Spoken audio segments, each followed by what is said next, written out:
Hi అండి, అందరికీ నమస్తే. ఈ వీడియోలో మంచి హెల్దీ రెసిపీ చూపిస్తాను. రెసిపీ అంటే ఇది పుట్టగొడుగుల బిర్యానీ అనమాట అండి. పుట్టగొడుగులు అనేవి మనకి హెల్త్కి చాలా మంచివి కదా, మనకి రోగ నిరోధక శక్తిని పెంచుతాయి అన్నమాట. ఇది బటన్ పుట్టగొడుగులు అయితే తీసుకున్నాను నేను సూపర్ మార్కెట్లో.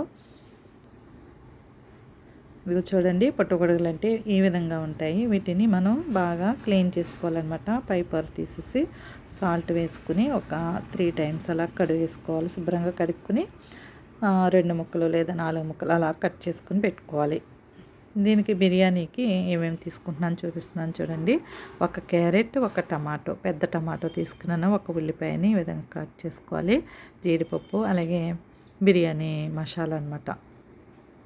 తర్వాత కరివేపాకు, బిర్యానీ ఆకు, కొత్తిమీర, పుదీనా కంపల్సరీ వేసుకోండి, టేస్ట్ బాగుంటుంది. అలాగే పచ్చి బఠానీ. నేనైతే పుదీనా మొత్తం కట్టంతా వేసానండి. టేస్ట్ అయితే చాలా బాగా వచ్చిందనమాట. ప్రాసెస్లోకి వెళ్దాం. కుక్కర్లో చేస్తున్నాను నేను. కుక్కర్ పెట్టుకున్నానండి. కుక్కర్ హీట్ అయిన తర్వాత 2 స్పూన్లు నెయ్యి వేసాను. తర్వాత కొద్దిగా నూనె వేసాను. ఫస్ట్ ఈ బిర్యానీ మసాలా ఫ్రై చేసుకోవాలి, స్పైసెస్ అన్నమాట. ఇవి కొద్దిగా ఫ్రై అయిన తర్వాత ఫస్ట్ క్యారెట్ వేసుకోవాలి. ఎందుకంటే క్యారెట్ త్వరగా ఫ్రై అవ్వదు కాబట్టి ఫస్ట్ ఫ్రై చేసేసుకోండి.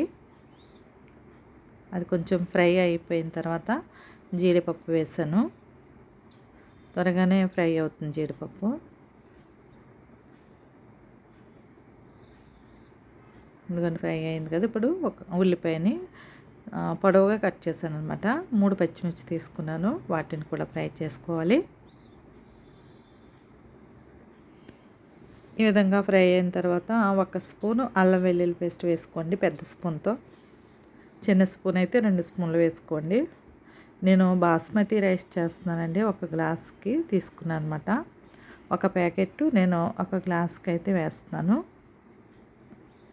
బఠానీ వేసుకుంటున్నాను. ఇది ఫ్రెష్ బఠానీ అనమాట అండి. ఈ విధంగా బాగా కలుపుకుని ఫ్రై చేసుకుందాం. తర్వాత ఇవి వేసుకుంటున్నానండి, కరివేపాకు, కొత్తిమీర, పుదీనా వేసేసి ఒకసారి బాగా కలిపేసుకోండి. ఆ తర్వాత బిర్యానీ ఆకు కూడా వేసేసాను. టమాటా వేసుకుంటున్నానండి. టమాటా వేసిన తర్వాత ఒకసారి బాగా కలుపుకొని మూత పెట్టుకుని మగ్గనివ్వాలి.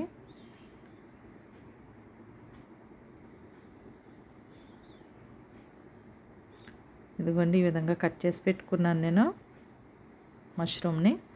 అయితే నీళ్ళు ముందుగా మరగబెడుతున్నాను అనమాట. ఇదిగోండి, 1 గ్లాసు బాస్మతి రైస్ నానబెట్టుకుని ఉంచుకున్నాను. శుభ్రం కడిగేసి వాటర్ తీసాను. 1 గ్లాస్కి 2 గ్లాసులు నీళ్ళు మరగబెట్టుకున్నాను అనమాట. ఇవి త్వరగా మగ్గడానికి సాల్ట్ వేసుకుంటున్నాను. రుచికి తగినంత సాల్ట్ వేసుకోండి. సాల్ట్ వేసి ఒకసారి కలిపి మళ్ళీ మూత పెట్టండి. టమాటా సాఫ్ట్ అయిన తర్వాత మష్రూమ్ కూడా వేసేసుకోండి.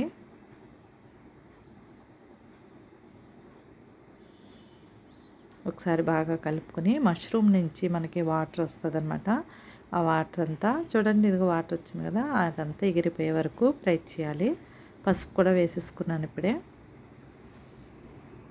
ఇంకా చూడండి, వాటర్ అంతా ఎగిరిపోయింది. ఈ విధంగా ఫ్రై చేయాలన్నమాట. ఈ విధంగా అయిన తర్వాత మనం రైస్లో ఉన్నటువంటి వాటర్ అంతా తీసేసి బిర్యానీ రైస్ని ఇందులో వేసుకోండి. వేసుకుని బాగా కలుపుకోవాలి. మీకు ఇంకా స్పైసీగా కావాలంటే కొద్దిగా కారం వేసుకోవచ్చు.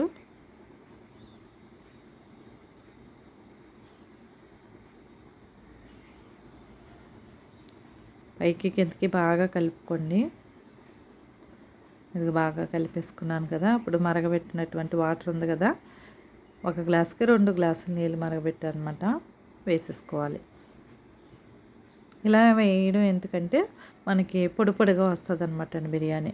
మామూలుగా చల్లటి నీళ్ళు కూడా వేసుకోవచ్చు. ఇలా మరగబెట్టి నీళ్ళు వేస్తే మనకి త్వరగా అవుతుంది, ప్లస్ పొడి పొడిగా టేస్ట్గా వస్తుంది అనమాట.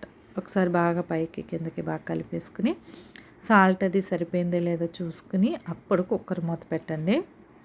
1 విజిల్ వేయించితే సరిపోతుంది. ఎందుకంటే వాటర్ మరిగి నీళ్ళు వేసాం కదా.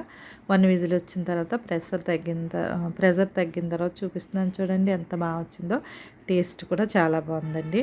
నా ప్రాసెస్ కనుక నచ్చితే మళ్ళీ పైన నేను పుదీనా వేసుకున్నాను, కట్టంతా వాడేసాను అనమాట. నా ప్రాసెస్ కనుక నచ్చితే మీరు కూడా తప్పకుండా ట్రై చేయండి.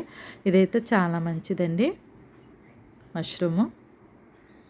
ఓకే అండి. Thanks for watching.